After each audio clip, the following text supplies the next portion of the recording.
And then he proceeds to give up back-to-back solo home runs, and I'm like, oh my God. I'm like, is that you, Gary Sanchez? Because Gary Sanchez used to love hitting off David Price. Like, his numbers were insane against David Price.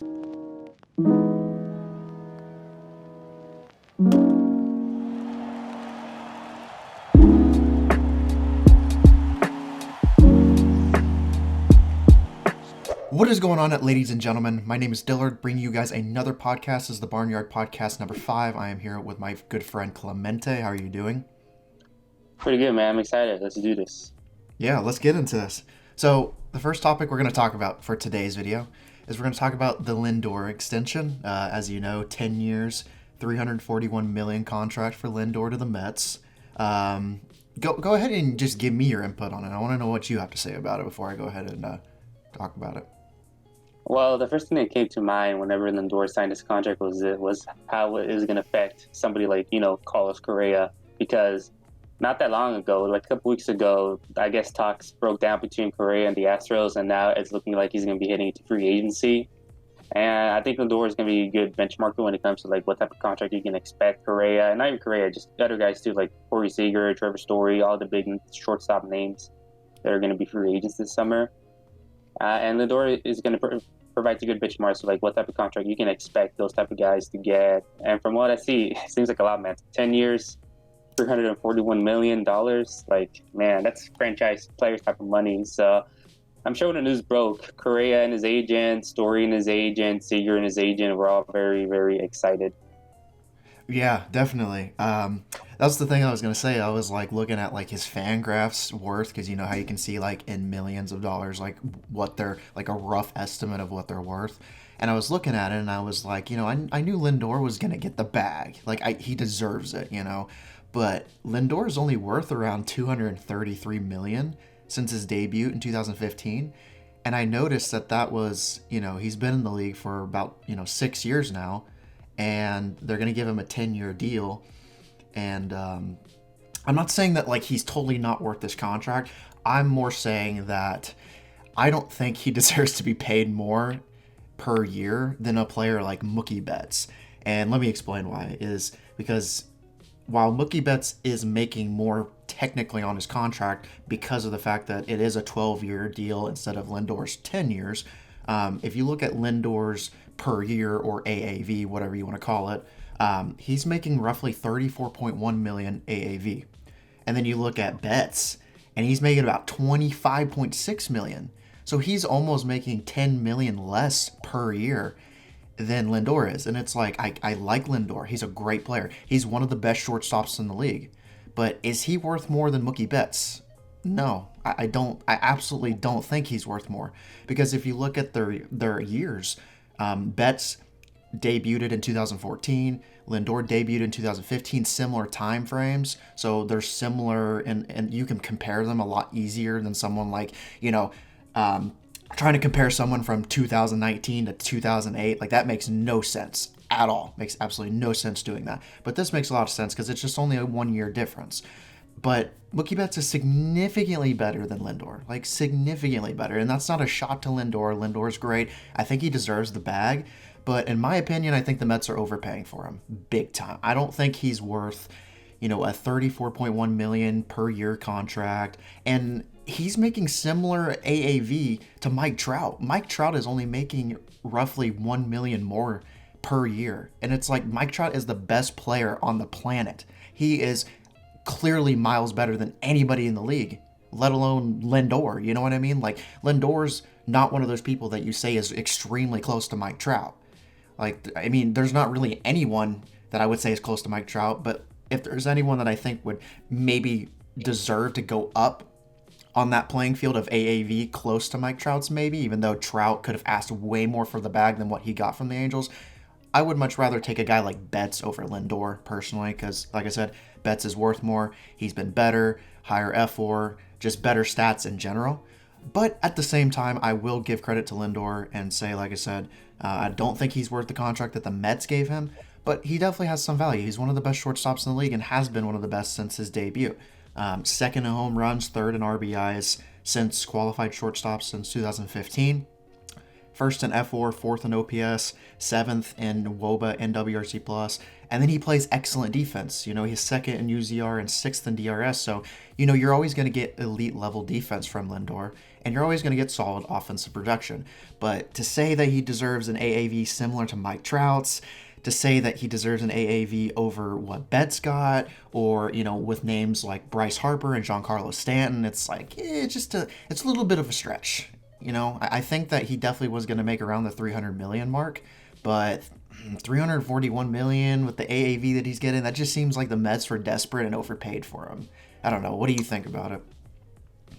Well, I mean, when comparing contracts, you have to consider like each contract negotiation is different. For Lindor's case, he was dealing with brand new Mets ownership and Steve Cohen, and I think it's pretty obvious that he wants to make a splash. He wants the Mets to be competitive, and they traded for Lindor, and Lindor had all the leverage when it came to the negotiations, if we're being honest, because they just traded for him, and there was like no way they were going to let him like test free agency as soon as they traded for him. So Lindor probably had all the leverage from that, and then the Mets were probably motivated to make a big splash.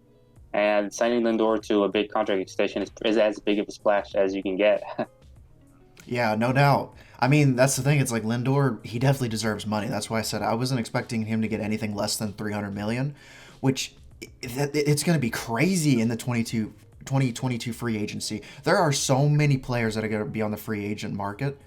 And that's not even including just the stacked shortstop class. I mean, what kind of money is what type of money is Story going to get? Or Correa? It's like that deal that the Astros try to give him, that's a slap in the face. And then to see what Lindor's getting, it's like, I don't know. I with the type of contract that Lindor just got from the Mets, I don't expect Correa to stay with the Astros. There's no way I expect him to stay with the Astros, because that was just a slap in the face.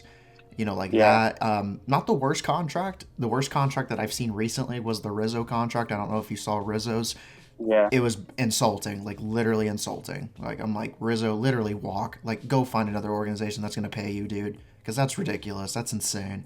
But, yeah, I mean, that's about it. It's just that shortstop class is stacked, and it's going to be a very fun 2022 free agency, or as far as the winter meetings and just the off season in general, because I don't know, like I'm like really trying to like figure out like a rough estimate.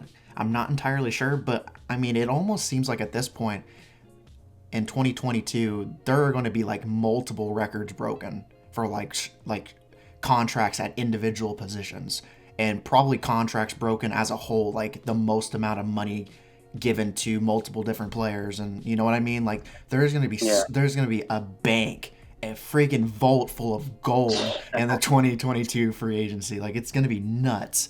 But anyways, moving on, we're going to talk about the All-Star game. Again, I'll let you go ahead and take the spotlight, because I'm curious what you have to say about it. Well, I mean, this is what happens whenever an organization like Major League Baseball's like political views, I guess, clash with laws and like the GOP in Georgia when it comes to like the type of laws they make.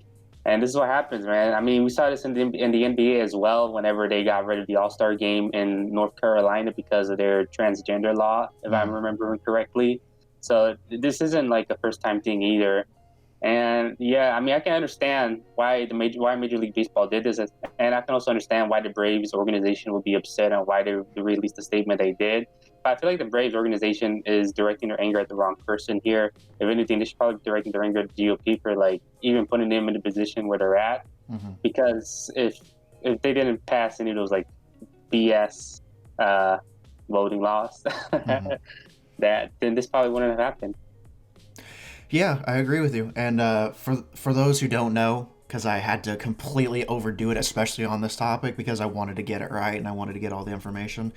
For those who don't know, Georgia just recently passed a bill that imposes new restrictions on voting by mail and greater legislative control over how elections are run. It prohibits volunteers from distributing food and water for voters waiting in line. Supporters have said the law ensures election integrity and stamps out potential fraud, while critics have described it as a voter suppression tactic that would make it more difficult. Honestly, in this circumstance, I try not to get too political because it's not really my Yeah. expertise. Um, I will say though, since they are moving the game out, and I was initially was like, oh, I think they should move it to Los Angeles. That was before 5 minutes later on Twitter I saw, well, they're actually going to move the All Star game because you know how it was supposed to be in Los Angeles in 2020 because we never had an All Star game because of COVID and all that, the shortened season. But they decided that they're going to move that to 2022. And I was like, okay, well, I guess that's cool. Like, if finally, like Los Angeles will be able to actually have the All Star game and not, have to deal with the fact that they didn't get to have the All Star game and host it because of COVID and such, which isn't their fault. But honestly, in terms of where it needs to be moved at, I don't know if you agree with this, but I really think it should be moved to Milwaukee. With Hank Aaron's death, and I think it would be a good way to honor Hank Aaron, honestly, just to remember his legacy if we end up moving the All Star game to Milwaukee. That's just a personal opinion of mine because you know that Hank Aaron just passed away not too long ago too. So it makes so much sense to me. But I can understand like both sides of the argument as far as moving it is concerned. Um, Especially with like the Braves organization because they're losing out on a lot of money from it. You also have to think about the employees who work for the stadium or there's so many different jobs and occupations behind the scenes that people don't know about that they're losing out on money from it. And like I honestly I don't blame the Braves, because obviously they were extremely excited about hosting this in their home ballpark in their city. And especially when it was something that was out of their control and not something they recommended, I can understand why they were upset. But then again, I don't think all the blame should be placed on Major League Baseball. You know what I mean? Because Major League Baseball's always been about what am I trying to say? Major League Baseball has always been about supporting voting rights and opposing restrictions to the ballot box. That's a quote, by the way. That's not coming from me. That's actually a quote. But Major League Baseball has always been about that. And Right. I don't think that they should be directing. Again, I don't think the Braves should be directing their blame strictly at MLB. I think they should also be doing it towards the GOP for the new bill that was passed and all that nonsense. But without getting too political and such like that, I mean, what do you think? Like, do you think that it should be moved to Milwaukee? Where do you think? I don't know. I don't even know how to put this. Like, where do you think would be like the best stadium where an All Star game would thrive? Because you don't just want to put it in like like Marlins Park or the Right. Rays Park. Like you don't want to put it just anywhere. Like you want to put it somewhere that's going to make a lot of profits for the league. It's going to give people jobs. It's going to create jobs in a way. It's just going to help people out that need it, and also to maybe leave a lasting impact on a certain player, such as Hank Aaron, or just in general, just like I don't even know. Like just tell me what you think about it. I mean, you make a strong argument with Milwaukee and stuff, and I definitely agree. I mean, not only that, but like American Family Field is like one of the most beautiful ballparks in all the leagues. So I would definitely support them if they decided to move it to Milwaukee. And one thing else is that aren't the Braves wearing like All Star Game patches on their jerseys? That I do not know. I haven't went that far into my research, to be honest with you. I think I saw a tweet about that. It's like they opened the season and they're gonna have the entire season where they're gonna have like the All Star Game patch logo on their jersey since they were gonna originally host the All Star Game. So I'm wondering if they're just gonna get rid of that now, which would be pretty funny after like a couple games into the season. I didn't even know that they were doing that. That's interesting. That's kind of. I mean, I'm not gonna say that's like. I'm not gonna like hate on it, but like it is kind of strange at the same time, because they're not gonna host the game now. But yeah, this whole All Star Game moving thing has turned into such a mess. It's turned into such Yeah, a mess where people are like threatening to boycott baseball, and I'm like, okay, here we go again, boycotting sports. Yeah, it's gonna help you out so much in the end. Like, if you want to boycott it, boycott it. If you don't want to boycott it, don't boycott it. All I'm gonna say about the matter is don't push your bullshit on other people. Don't make other right. people feel bad because they love the sport and they're going to watch it. And also don't make people feel bad because they choose to boycott it. You do what you do. Just don't force your beliefs on other people. That's all I have to ask. Because it's just, I'm just getting tired of the point where people are like, oh, I don't agree with you. Let me argue with you till I'm blue in the face. And just because I don't agree with you, you're wrong and I'm right. Like, I'm tired of that. Like, nobody can have civil conversations anymore without saying I'm wrong or I'm right, you're wrong. You know what I mean? Like it's just gotten Right. so old. Everything's gotten over political.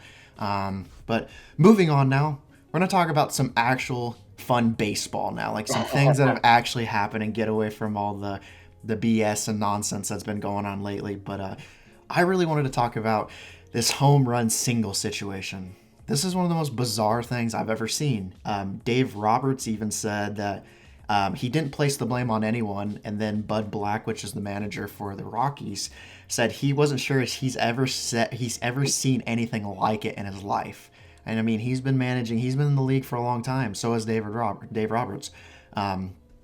So if you guys don't know, there was an incident on the first game of the year between the Rockies and the Dodgers on opening day that Bellinger hit a home run and Justin Turner was on base.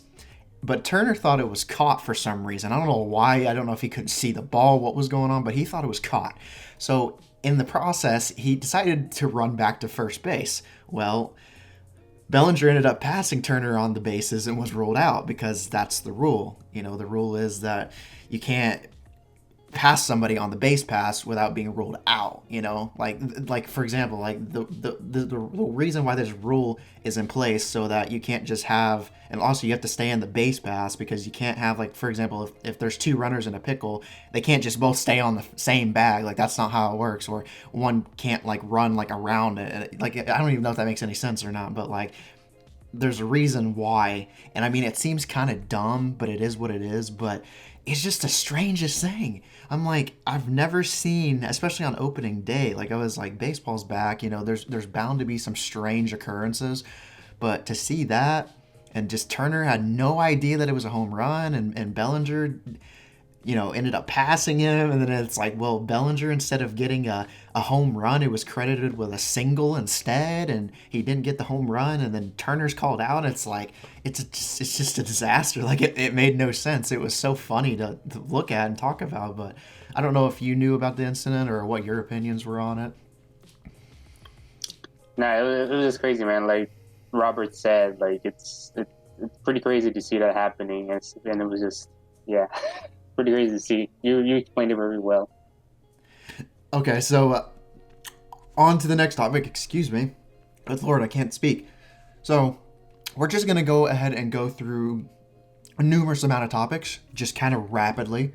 And we're just going to kind of highlight some of our favorite moments for the season so far, because, you know, it's a long season. There's going to be so much for us to talk about this year. But as of right now, we have some interesting highlights. I want you to go ahead and go first. I want to know what your highlights are. You probably want to talk about the Rangers. I imagine you want to talk about them or not. Yeah. I don't know. It depends on how you're feeling right now, but you go ahead and take it away. Well, I mean, for those who don't know, opening day for the Rangers and Royals included that neither opening day starter. I think neither of them made it past the second inning, and it was between Brad Keller and Kyle Gibson. It was basically a slugfest, man. I think the final score was like 14-10.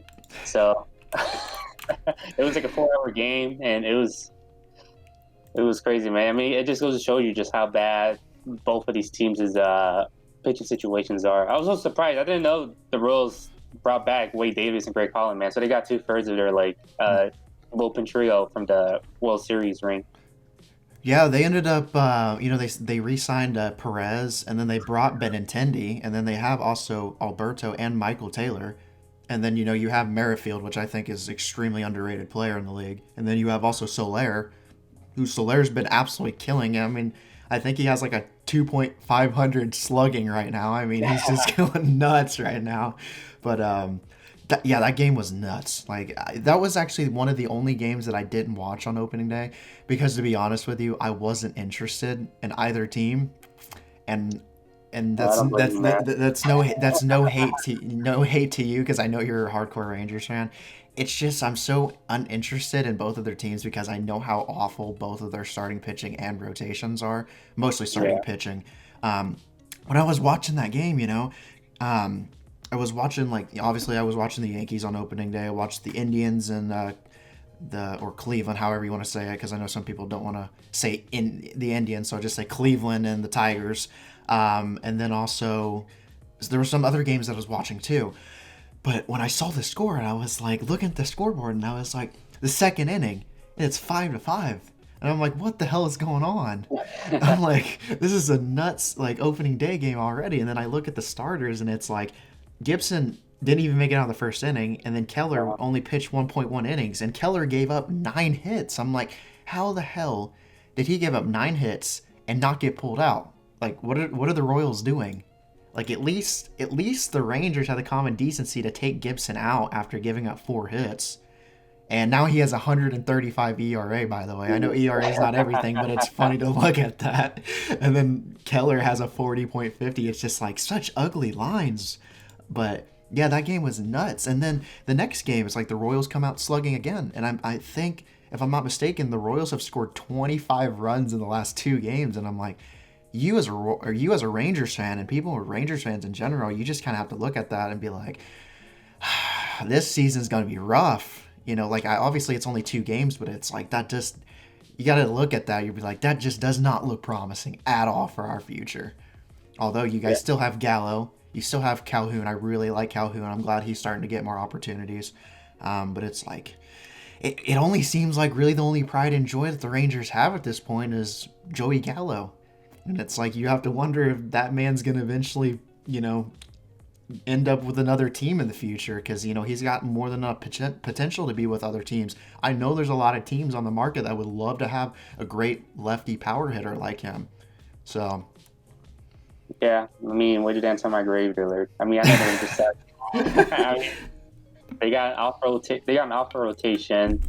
They don't really have hitting outside of like Gallo. Uh, yeah, it's bad, man. I don't know. I don't know what the franchise is doing. Like they're supposedly 4 or 5 years into this rebuild, and they have nothing to show for it. They still have like one of the lower ranked farm systems in all of baseball. They have no legit prospect. I thought it maybe Josh Jung, but outside of him, they have nobody in the farm system at all. Their ownership sucks. They don't want to spend money. They say that they want to like be big time free agency players, but they never do. It's just a bad situation, man. They're just stagnant. It's just a awful situation to be in because you either want your team to either be rebuilding or competing for titles, and the Rangers are just stuck in the middle and are trying to do both at the same time. And most of the time, at least like a franchise just being in the middle and just like hovering around 500 for since season after season and having no like real progression towards like an actual like destination. So it sucks.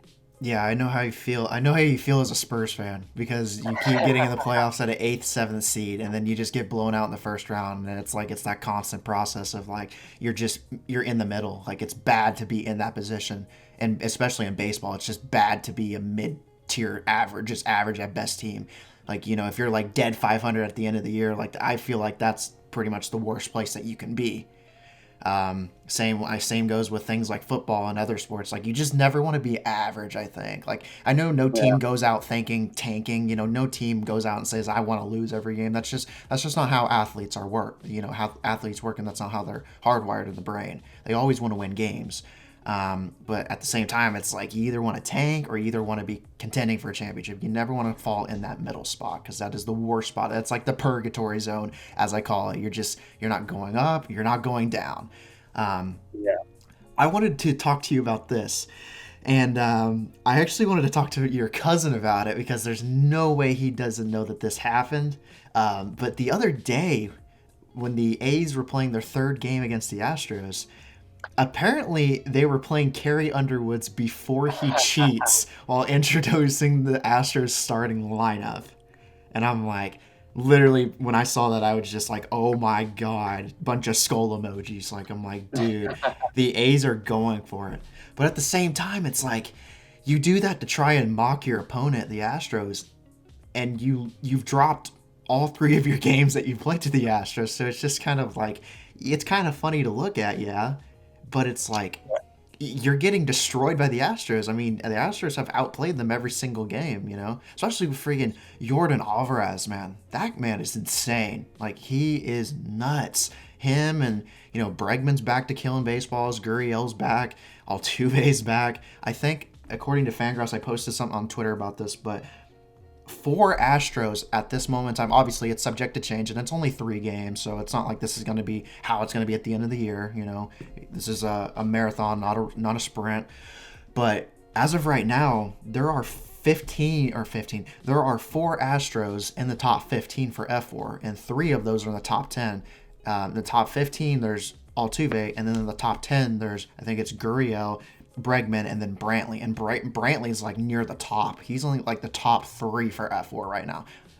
Actually, I haven't checked that since this morning because I just got back from Edmond not too long ago. I stayed with my friend, so I actually wasn't able to check the recent F4 leaderboards.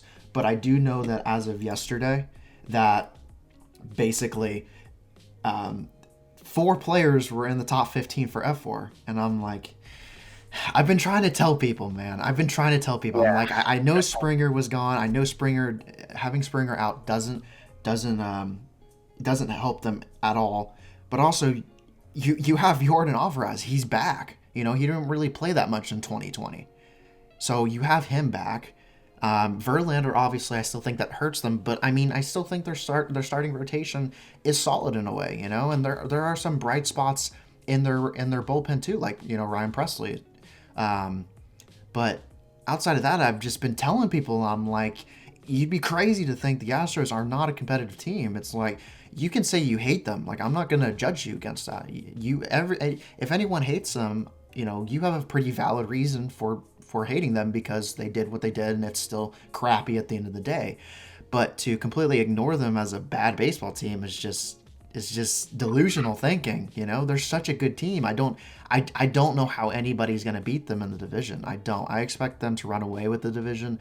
I don't expect them to have the best record in baseball. I mean, it could happen. You know, this is baseball after all. Anything's possible. But I definitely expect them to run away with the division. I don't want them to run away with the division, but I just don't see any team that's going to compete with them outside of the Angels. But the Angels is a different story. I mean, they have a lot of problems with their pitching as it is with their starting rotation. So that's another story on its own. But the Astros in general are just a really, really good team. And I don't know why people just kind of dismiss them after a shortened season. That just seemed kind of silly to me. But one thing that I really wanted to talk about too, actually three things. So I'll try and go through them rapidly and quickly. The first one was this I think his name is Yerman Mercedes. I don't know if you've heard this guy for the White Sox, but Rookie. Yeah, but he, on his first career start, and I was watching the game, he went 5 for 5 with 4 RBIs. I mean, this man went 5 for 5 on his first start, got his first career hit, got his first career, you know, RBI, 5 for 5. That's insane. And then he goes out the next day and he went 8 for 8. I'm like, okay, this is dumb. This should not be happening. Like, this is MLB Right. The Show video game type stuff. This should only be happening in a video game, not real life. So I was like, this is insane. And a lot of people were like, where the hell did this guy come from? Like, he literally came out of thin air, just nowhere. Like, who comes out of the league out of nowhere and just goes 8 for 8? Like, that just doesn't make any sense. It's crazy. But he's really good. Like, you know, he's seeing the ball really well. He's hitting off Angels pitching. A lot of people are gonna be like, it's Angels pitching, you know, who cares? But it's like, who cares? He's a freaking rookie. He got his first career hit. He went 8 for 8 with 4 RBIs. I don't care if he's facing the worst bullpen or the worst freaking starting rotation in the league. That's impressive, you know? You can't take that away from him. But that was really impressive. That's probably the most impressive thing I've seen all season long is this kid. And it makes me want to watch the White Sox. Because of him, like, I always have liked watching the White Sox, but because of him and how much he's destroying the league already, and yes, it's only 2 games, but it's beyond impressive. It just makes me want to watch the White Sox more because of him. The other thing, this is one thing that I know that you probably have a lot of input on because we actually talked about it. We talked about Trevor Bauer and the whole substance abuse policy such, and the fact that he won't be able to use any substance to make the ball spin, you know, because substance increases your spin rate. But that game the other night, it's like you have the Dodgers game the first night where it's like Kershaw just doesn't look like himself, although it's first game, but still, like, Kershaw wasn't great. And the Dodgers end up dropping their first, which, you know, a lot of people didn't expect for them to drop their first to the Rockies. It is what it is. And then you have that whole incident with, you know, Justin Turner and Bellinger. Well, then the very next game that they play, it's 10-0. So the Rockies are getting blown out of the game.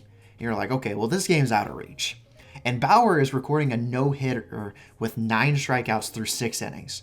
And you're like, okay, like, maybe Bauer doesn't need this stuff. So it's like he's just going ham. Like, he is carving up these Rockies hitters left and right. They couldn't do a damn thing against him for 6 innings.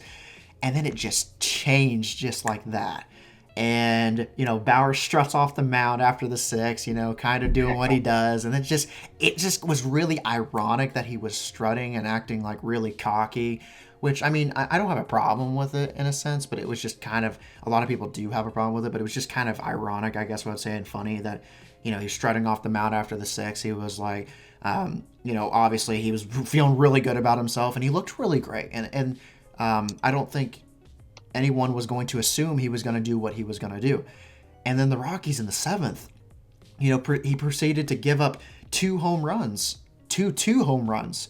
So he went from a no-hitter through the 6th to giving up 4 runs in 1 inning, and then it shot his ERA up by like 5.68. And I'm like, how do you even take that? Like, what do you, like, as a Dodger fan, like, how do you see that?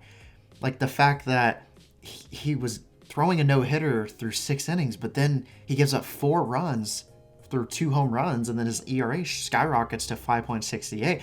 Honestly, how I look at it is, it's his first start of the year. He's just getting ramped up. I don't think that he was fatigued, but, some pitchers, obviously the majority of them pitch worse the farther that they go down the stretch. That's not for everyone, especially if you're a guy like Justin Turner, or not Justin Turner, sorry. Justin Turner's not a pitcher. Justin Verlander. Like, Justin Verlander is one of those few cases where he's still, like, throwing like 100 miles per hour and still throwing these filthy sliders. Not much anymore because he's more of a finesse pitcher, but when he was still throwing fastballs, he would go 9-inning shutouts and still be topping 100 miles per hour. Like, it's insane. But I don't think Bauer was fatigued. I just think it happens. It's Coors Field. That's what I would say. It's Coors Field. Things happen at Coors Field that you don't understand. And then a damn cat ran onto the field, and I'm like, "What is going on? Like, this is dumb. Like, this game makes no sense." The Rockies went from just their fans, like, the whole stadium was like dead silent most of the game, except for the Dodgers fans cheering, and then it just went into like a playoff frenzy mode. Like, I felt like when the Rockies were scoring all those runs, we were watching a dang playoff game, because it was just, that stadium was so loud, and it felt so good to hear that again, because we haven't had fans in the stands in so long. But then the last thing I wanted to mention, because there is a lot I'm talking about all at once, but then David Price comes out, and me as a Yankee fan, I know about David Price quite frequently. So I'm like, okay, let's see what Price is going to do, because it's the first time he's come out of the bullpen or pitched in general for the Dodgers. So you're just like, oh, what are we going to get out of David Price? And then he proceeds to give up back-to-back solo home runs. And I'm like, oh, my God. I'm like, is that you, Gary Sanchez? Because Gary Sanchez used to love hitting off David Price. Like, his numbers were insane against David Price. But then I saw David Price's ERA, and it's like 10.80 ERA. And Bauer's 5.68. And it's like, I mean, the Dodgers still won the game. I think it was 11-4. Or 11-4, sorry. 11-6. But it's like, how do you really look at that? And then the last thing I have to talk about, and then I'll let you kind of talk about anything else that you have or anything that you would like to elaborate on for stuff that I'm talking about, is the Cleveland and Tigers game was played in a blizzard. That's crazy. That's insane. I mean, Miguel Cabrera hit his 350th career home run. I don't know if you saw that incident, but Miguel Cabrera ended up sliding into second because he didn't see it was a home run, because it was snowing so hard that he thought the ball landed in the field, so he slid into second. And I think, like, what that says more than anything is Miguel Cabrera is still a competitor. He's coming out of the box. He's like, well, if it's not a home run, at least I'm getting a double out of it. He's sliding. Like, he doesn't care if it's a blizzard or not. Like, he's going to go for it all, even if he didn't see it was a home run. So, and, it is what it is. But if there's anything else that you want to talk about, like, for a good portion of time, and anything you want to elaborate on what I talked about, you go ahead and feel free to. I want to know, like, what were your favorite things or favorite highlights about the opening day. Obviously, it's still going on. Like, we haven't even reached past the first week yet. But as far as, like, the first, few days, what are some of the highlights that you have or your favorite moments? Well, there's a whole Nick Castellanos fight with the Cardinals that happened yesterday for whatever reason. Man, baseball fights in general are pretty funny because they get fought over like some of the most irrelevant shit ever, man. It's so hilarious just how like thin-skinned some of these guys can be when it comes to like what they can or can't do on the field supposedly. And like this is just another example of just how something minor ends up creating like a huge brawl that includes both teams. Yeah. And Yeah, go what are your ahead. thoughts on that, Taylor? Well, I wasn't able to watch the game. I kind of just saw it from the Twitter feeds, tweets Mhm. going left and right about it. But I mean, it's good to see that somewhat of emotions and brawls are back. I guess even though that's not really why I watch baseball. But I mean, it is what it is. It's inevitable. It's going to happen, especially when you're two rival teams like the Cardinals and Reds, where basically every team in that division just despises each other. Like every team may not be good in the NL Central, but that division is always like super competitive between each other in a sense of like it doesn't matter if one team is like in the 90 win column and they're playing someone who's in like the 60 win column, like they're always going to hate each other. Like you're always going to get solid games out of NL Central games. Like it's one of my favorite divisions to watch baseball in. But as far as the fight is concerned, it kind of seemed a little odd that Castellanos kind of got in his face a little bit Yeah. after, Castellanos thought he got hit on purpose, and I just don't agree with that. I disagree. I don't think anyone was designed to get hit on purpose.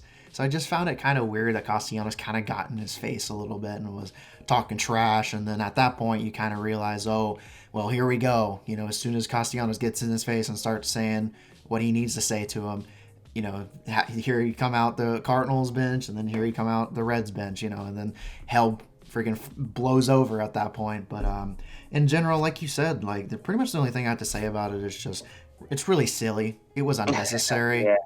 I don't think Castellanos got hit on purpose. That's kind of ridiculous. I think he was blowing that way out of proportion for some reason. I don't know why. I like Castellanos, but I don't agree with him in this sense. And like you said before, I mean, I think the majority of times at MLB or in MLB, like MLB games, fights break out and benches, clear and you have brawls and such like that. Most of the time, it's just really silly, simple stuff, and it's like Yeah. it's like 90% of the time it seems like, or maybe more. There's nothing that warranted that. The only time that I would ever say that like somewhat it might warrant it is obviously if you're like throwing intentionally. And that's the thing. You can tell if someone's getting thrown at intentionally. Castellanos did not get thrown at it intentionally. That wasn't No. something on the mind. We just started the season. There's no bad blood between anybody right now. There's no reason to have bad blood with each other. So there was no reason for him to throw at him. And even like even to a degree, like last year in the 2020 season, with the whole Athletics and Astros bench clearing, like even that to an extent was just really silly because Laureano couldn't control his temper, and then I think it was like one of the bench coach for the Astros was just, you know, waving at him. He's like, "Come on, Yeah. like come over here," and I'm like, it's dumb. It's like most of the stuff that's instigated just it doesn't even make sense. Like there's no reason to get in fights and do this stupid stuff unless I can understand players defending their players if they're actually getting thrown at. But there's a big difference between getting hit accidentally and getting thrown at intentionally. Like you know it. All right. And sometimes there are umpires, I will say, that have ejected players for clearly something that wasn't even done on purpose, So it also falls on the umpires too, just being crappy in general. And we've already had some crappy officiating from this season already. I'm already seeing guys getting struck out from pitches that are nowhere near the zone, like way outside the zone, way low, way high, and I'm like, yep, wouldn't be baseball season back without some awful calls from all these umpires. So we're back to business. But yeah, that's about it from my end. Was there anything else that you wanted to highlight? I just want to get an update on the whole brace patch thing. So I did some research, and apparently they already got rid of it. Like they already sold over the patch that was on their shoulder and on their hat. Wow. Well, that was quick. Yeah, I mean they had to, man. They only had it on for like maybe one or two games before they had to take it off for obvious reasons since the game wasn't going to be there anymore. Yeah. So I'm thinking, I'm like, well, they need to get it. They need to figure out where they're gonna get it because some teams got to get a patch now. If the Braves Yeah. aren't wearing a patch, I say give it to Milwaukee just because the whole Hank Aaron deal. That just makes so much sense to me. But that is about it that we have for today. Is there anything else you wanted to mention, or are you good to go? I'm good to go, man. Alrighty, sounds good. Well, if you guys did enjoy the podcast, definitely subscribe if you haven't already. Click the bell notification so you don't miss any notifications when I upload. Definitely leave a like, comment down below. I know sometimes that we kind of get carried away with this. Clemente and I, if we had time, we could do a podcast for hours and hours and hours. But right now, we're really trying to limit the podcast to like around the 30-40 minute range right now. It's like, I think 40 minutes right now. So we try to Right. limit around that range because, I feel like a lot more people are going to click on podcasts that are shorter than like something that's like 2 hours long, like which we could do, but it's like I can't talk about baseball that long. Like Yeah. it's got to be shorter than that. But anyways, definitely comment down below and ask us any questions in the future of things that you want answered, and we can talk about it. And we'll see you guys on the next podcast.